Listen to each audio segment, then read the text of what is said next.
Bharti news, सीधा, सटीक और निष्पक्ष।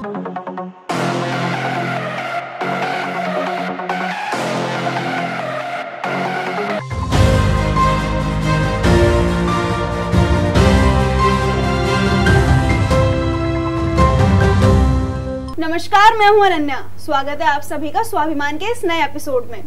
स्वाभिमान में बात होती है उनकी जिनमें कोई बात होती है। आज हमारे साथ मौजूद हैं अंकित हंस, जो कि उस इंडस्ट्री से जुड़े हैं जहां पे जाना अभी भी करोड़ों हिंदुस्तानियों के लिए सिर्फ सपना है। जी हाँ, अंकित हंस है एक एक्टर और एक मूवी डायरेक्टर। आइए उनसे ही जानते हैं उनके फिल्म इंडस्ट्री तक के सफर के बारे में। चलिए अंकित, शुरू करते हैं बातचीत। हमारे दर्शकों का कुछ सवालों का जवाब दीजिए आप। जी, सबसे पहले तो स्वाभिमान में मुझे इनवाइट करने के लिए बहुत बहुत शुक्रिया। स्वाभिमान में इतना मान करने के लिए उसके लिए बहुत बहुत शुक्रिया।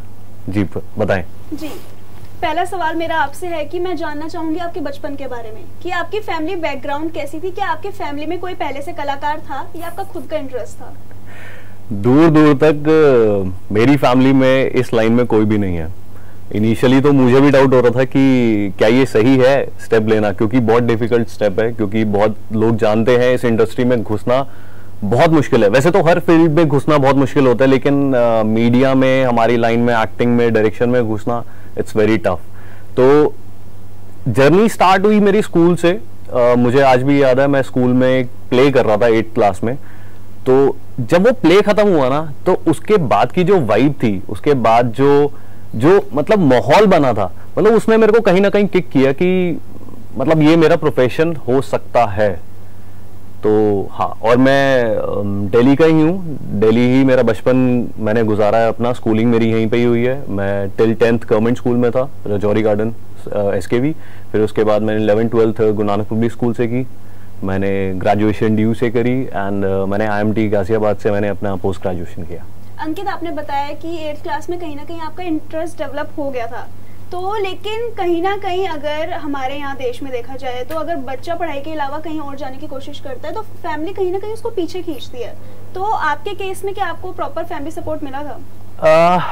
देखिए, इनिशियली तो बहुत डिफिकल्ट था मेरे लिए, मेरी फैमिली के लिए भी, समझ पाना कि मैं किस फील्ड में जा रहा हूँ। क्योंकि हमारी जितनी भी फैमिली है उनमें या तो इंजीनियर्स होते हैं, डॉक्टर्स होते हैं, लॉयर्स होते हैं, या वो खुद का बिजनेस खोल के बैठे हुए हैं। मैं एक अलग इंडस्ट्री में घुसना चाह रहा था जहां पे कोई लिंक नहीं था, कोई रेफरेंस नहीं था, कोई रास्ता नहीं था हमारे पास, मेरे पास स्पेशली जाने का। तो इनिशियली प्रॉब्लम हुई, बहुत प्रॉब्लम्स हुई। वो पूछते थे आज क्या हुआ, अब नेक्स्ट क्या, नेक्स्ट क्या, नेक्स्ट क्या। लेकिन फिर एक वक्त आया जब मैंने लाइफ का सबसे बड़ा अपना साइन किया। वो था रेड चिलीज के साथ मेरी वेब सीरीज थी बर्ड ऑफ ब्लड, जिसके अंदर इमरान हाशमी, जयदीप अहलावत, शोभिता, विक्रम, ये सब थे। वो एक ऐसा दिन था जब मेरे घर वालों को यकीन हो गया कि हाँ, मैं सही राह पे चल रहा हूँ। और उनका वहां से बेसिकली कॉन्फिडेंस जो था वो बिल्डअप होना स्टार्ट हो गया था एक टाइम के बाद कि हाँ, तू जा रहा है, तू सही कर रहा है और आई थिंक तू लगा रहा है। मतलब उनको समझ आ गई थी कि मैं कहीं और मूव नहीं करने वाला, मैं तो यहीं रहूंगा और यही करके रहूंगा। तो कोई बात नहीं, चाहे टाइम लग रहा है, समय लग रहा है, करते चलो। मेरे को किसी ने काफी टाइम पहले कहा था कि करने से होगा तो ऐसे घर बैठने से कुछ नहीं होगा। तो इसीलिए कर रहे हैं, लगे हुए हैं। और उसके बाद भी बहुत अच्छे अच्छे प्रोजेक्ट्स किए हैं। लेकिन ये एक मेरा एक ऐसा ब्रेक इवन पॉइंट बोल लो था, जिसके बाद से मेरे फैमिली, मेरे फ्रेंड्स को समझ आ गई थी कि हाँ, दे आर प्रोफेशनल, मतलब मी, कि मैं प्रोफेशनली एक्टिंग को अपना करियर चूज कर चुका हूँ और मैं कहीं और मूव ऑन नहीं करने वाला। अंकित, आपने एज एन एक्टर भी काम किया है, चाहे मुस्कुराहटे में हो, चाहे द बर्ड ऑफ ब्लड में हो, चाहे गिनीवेट सनी में हो, और एज अ डायरेक्टर भी आपने काम किया। 2023 में रिलीज हुई ओहाम में। तो आपके लिए क्या ज्यादा मुश्किल था, एज एन एक्टर काम करना या एज अ डायरेक्टर, और क्या ज्यादा फन था? देखो, दोनों अपनी अपनी जगह खूबसूरत है, दोनों की अपनी अपनी अलग क्रिएटिविटी है।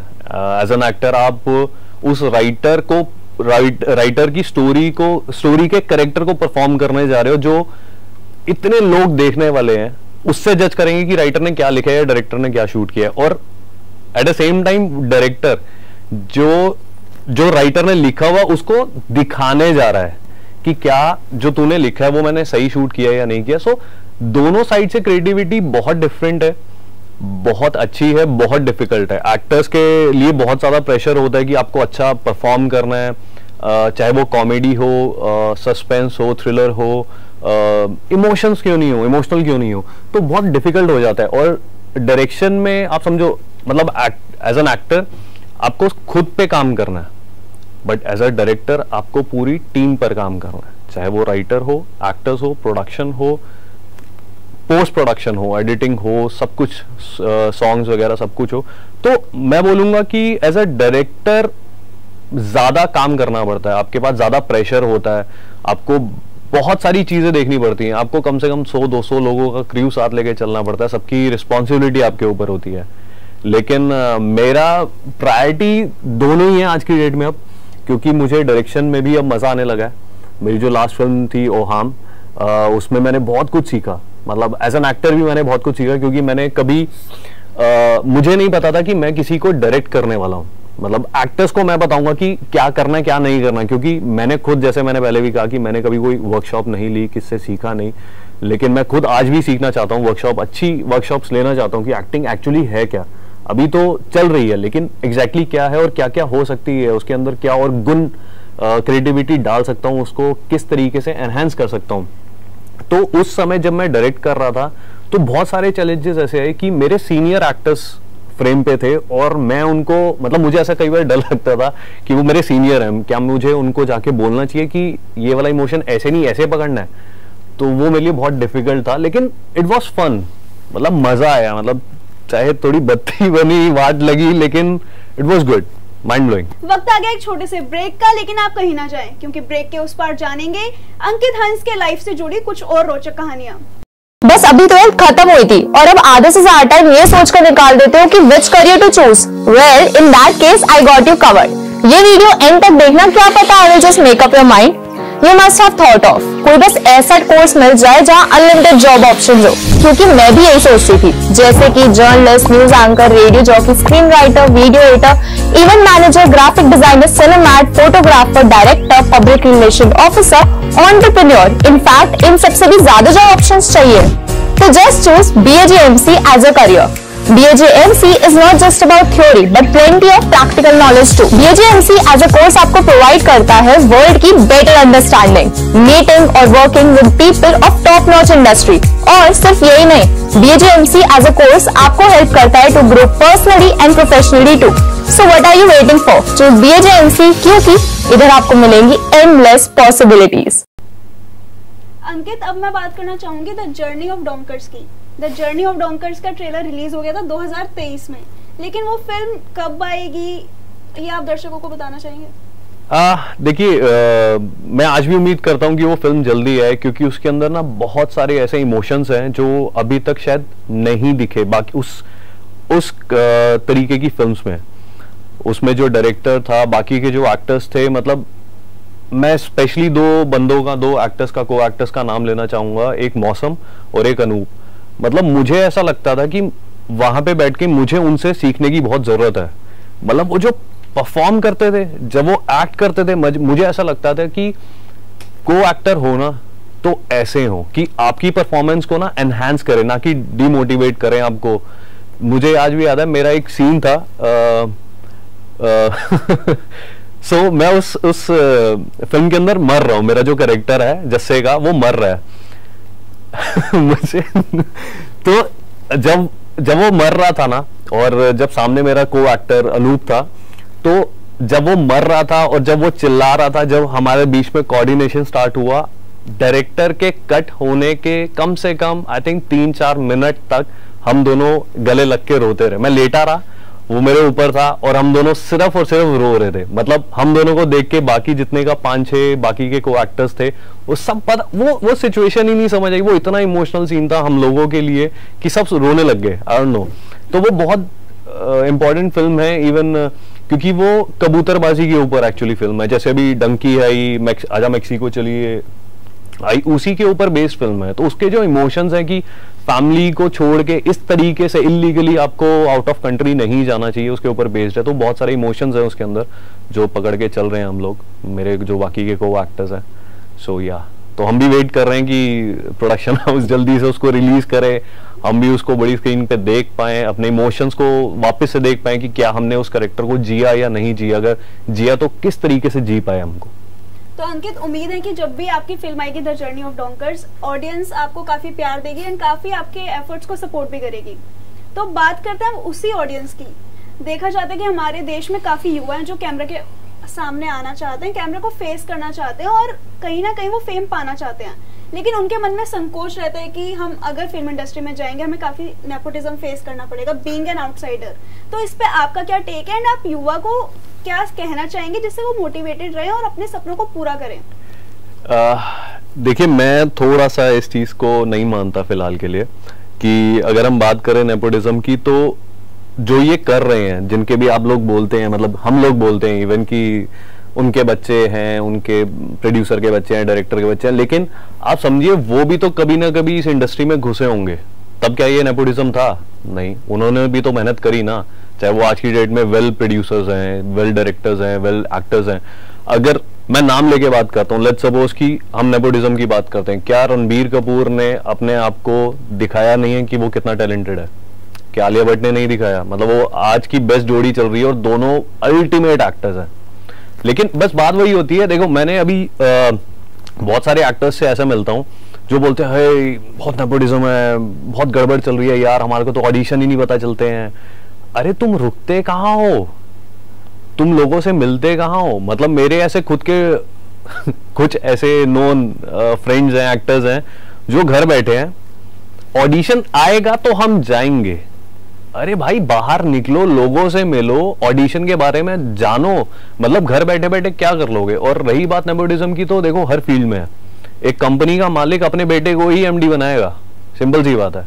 तो प्रोड्यूसर जो है अगर पैसा लगा रहा तो वो अपने ऊपर लगाएगा, मेरे ऊपर नहीं लगाएगा, टिल द टाइम कि उसका खुद का बेटा फेल ना हो जाए, तब वो आउटसाइडर को उठाएगा। लेकिन ये मतलब मुझे नहीं लगता, मैं इसके हक में नहीं हूं कि नेपोटिज्म एंड ऑल, क्योंकि अगर हम बात करें हर इंडस्ट्री की बात करें, चाहे विक्की कौशल ले ले, अरे शाहरुख खान पकड़ लो, आपको लगता है ना इंडिया में सबसे बड़ा शाहरुख खान है, तो वो भी तो आउटसाइडर ही है। उसने भी तो, उन्होंने भी तो अपनी एक जगह बनाई है कि आज उनके टक्कर में कोई भी नहीं है। अमिताभ बच्चन ले लो, उनकी टक्कर में कोई नहीं, वो भी तो आउटसाइडर ही थे।